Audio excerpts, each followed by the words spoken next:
Hey guys, this is Craig from Guitar Lava, and today I wanted to show you how I get started writing and recording in Logic Pro X with the built-in drummer. If you haven't subscribed, be sure to subscribe below, and also I have t-shirts down there. The t-shirts are really cool. It helps support the channel, and you get one if you buy one. So let's get started. The first thing we're going to do is set up the project. So when we open Final Cut Pro, we're going to create a new empty project, and I know I want mine to be 120, the beats per minute. So you can either tap on the tap tempo with your finger or else just type it in what you want. And also set the key signature and everything else. I'm in the key of C, so everything's going to stay the same for me. So just click choose and you're good to go. Now the project's going to open and give you the option to select what kind of track you want to create. Select drummer, and then you can choose different genres of drummers right off the bat, like the default ones. I always choose rock, so I'm just going to go with rock for now. And that will give you different preset beats in there. You can change it later if you want. So just select rock and click create. Now it automatically creates two regions for you. So let's listen to see what this sounds like.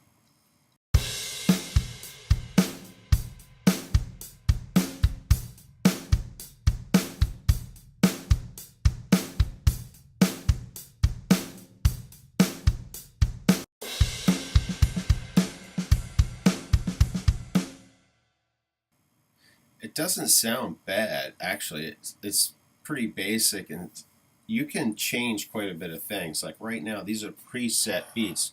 I'm on half pipe, and you can make it loud or soft or more complex or simple. And you can also adjust what you want the primary part of the drums to be played. It's always going to have the kick, unless you select it. But you can also select the toms as a primary type of beat, or the hi-hat, or the cymbals. And I'm going to put it on a hi-hat. And you can adjust. You have like 5-6 different ways, like built-in kick and snare patterns. And you can also change the fills, like how busy you want it to be with fills and the swing of it. There's all kinds of great things in here you can adjust. I mean, let me make the screen a little bigger so that we can see what we're doing. I'll make this bigger and then run through the different hi-hats so you can see how it rewrites.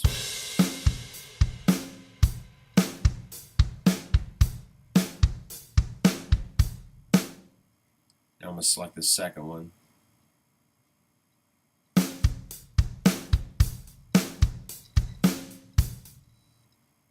And the third one.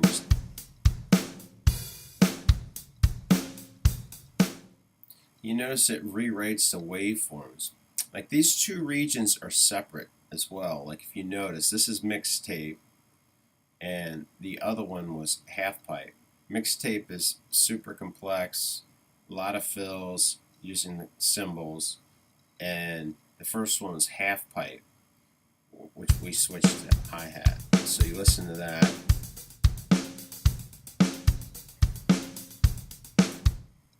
Yeah, I want that a little less complex, maybe on a simple end for this.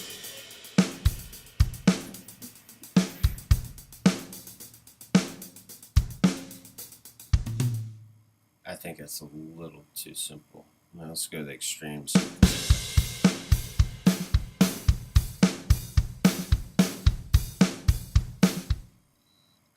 Okay, well for this one I want it kind of not so complex, not so simple. And one other thing that's really neat, you can actually pull or push the beat. So pull is going to be more like you're on the back beat. You know, you're on the back end of the pocket. It's kind of like a laid back feel. And push is really pushing it.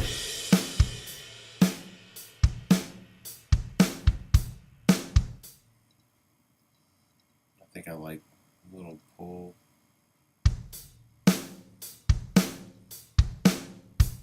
I think I like it. I want to push it a little more. Yeah, maybe a little more than that.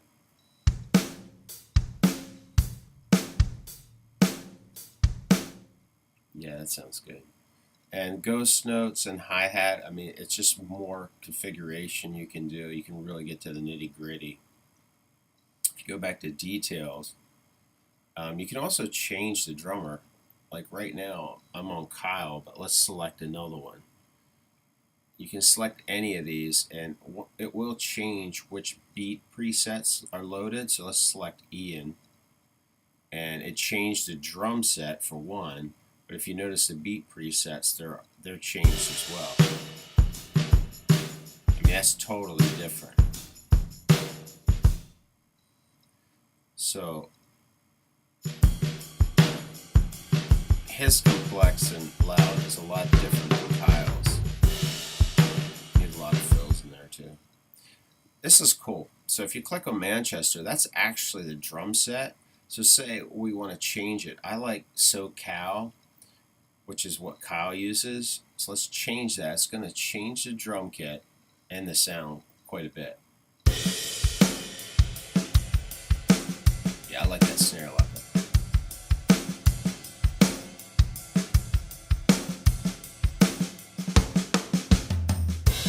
And you can change it any place you want. I'm going to go back to Kyle because I like to use Kyle and I like his set. And we're back where we started. I actually saved what we had originally put in there. So now I want to add a track and record the guitar. I just keep load default patch in there. I can't remember what I set as the default.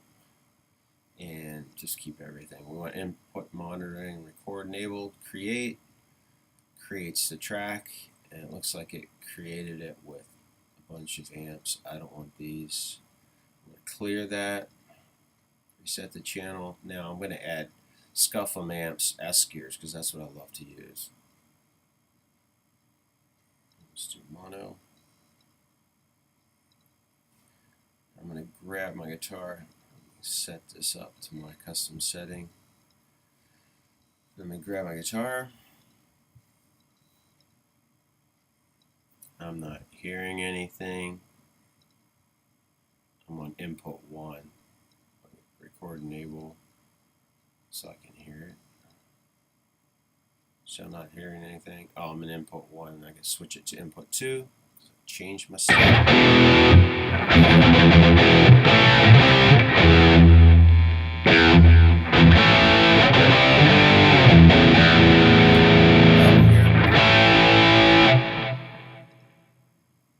Okay, so now I'm ready to go.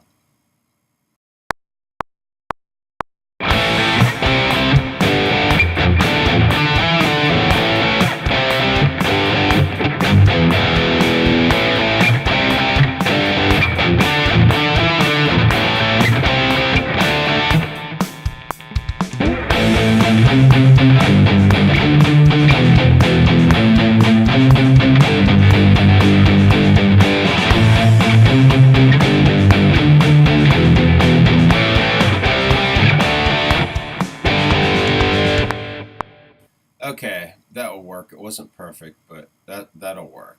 Let's hear what it sounds like.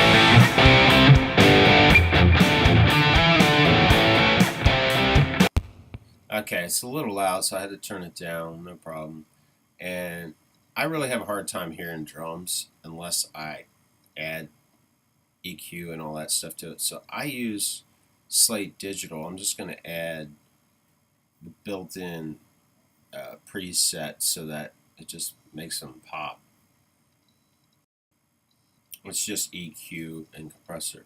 Now, one tip here, if you hit your E button on your keyboard, that will bring up or hide the drums or any waveform you're editing box.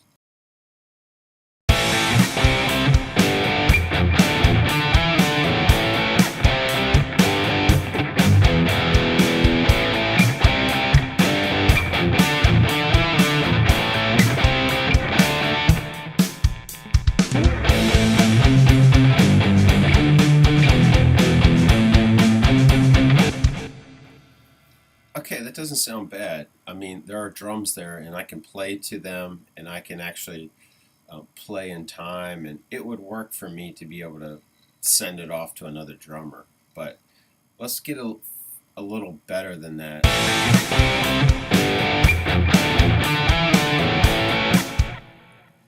Okay.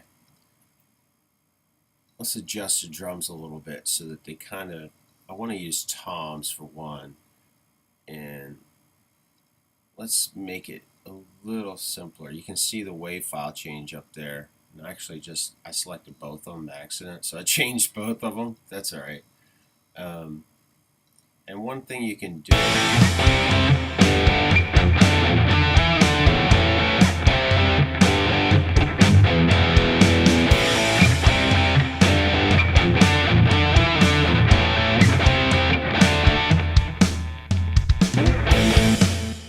that's really not that bad. The guitars are kind of driving me crazy here, so I'm going to get rid of some noise right now.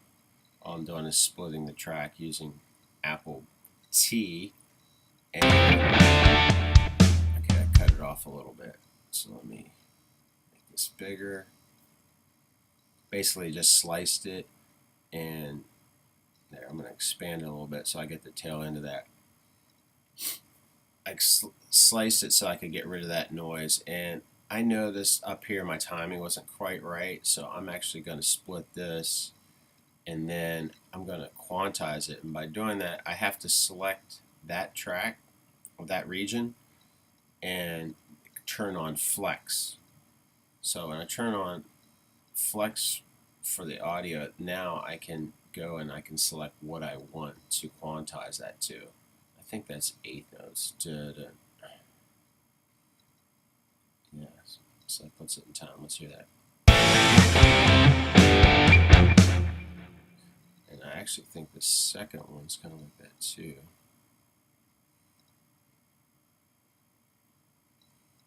Let me split this one up and do the same thing quick. Just for me, sorry guys. It just tweaks it just a little bit.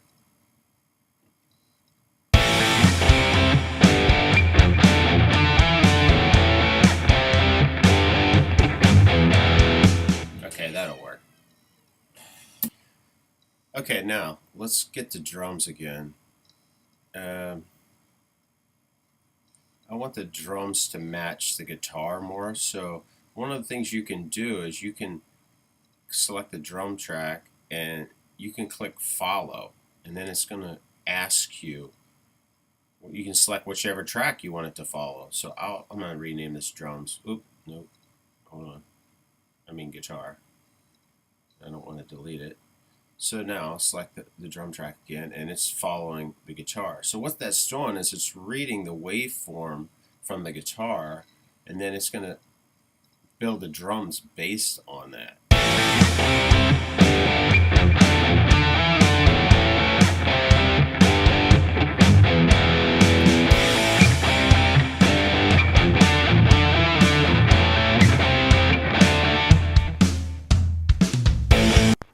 And that didn't really do too much because it's pretty basic. So I'm going to make this a little more complex. This might be a little too much. You can see the bass.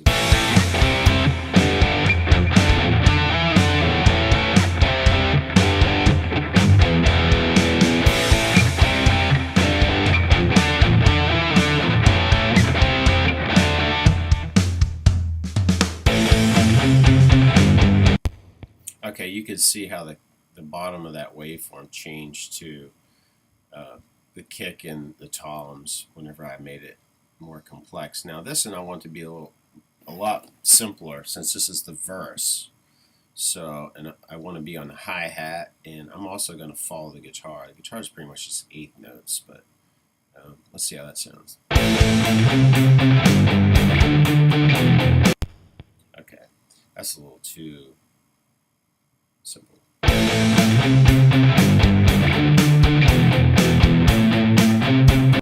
Now you can see the snare and the kick up there. Okay, I'm just going to adjust it. Yeah, there we go.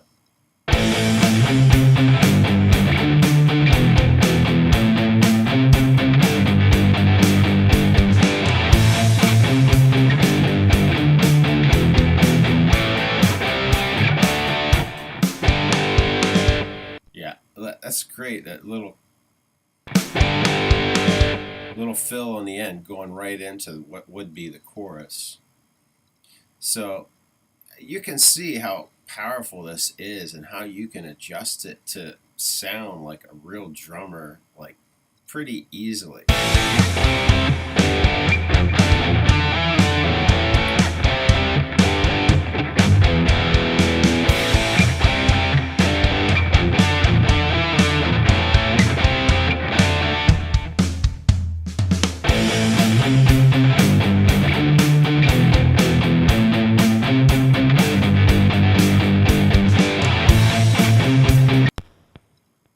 Okay, so you see how simple this was. I mean, we've only spent a couple minutes on it, and we already have crafted out a decent drum track for an intro and a verse. So what I'll normally do is once I get the whole drum track done, if I want to send it to another drummer to actually do a real track, I'll just turn this track off and I'll create a click track and pan it to the left and to the right. Like I'll show you what it's going to sound like for the drummer.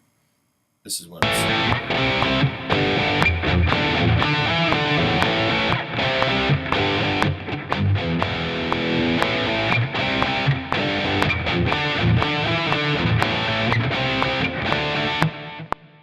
So this is what I do, and I'll complete the whole song, and I'll actually like the drums, but then if I want a real drummer, I'll end up, sending it off like that, and I know my everything's in time, and he'll have an easy time playing and syncing with it. Thanks for watching. I'm Craig from Guitar Lava. If you have any questions about Logic Pro X or Virtual Drummer or something I didn't cover, you can post it below and I'll get back with you on that. Shirt link is below, and also be sure to subscribe. Thanks and keep rocking.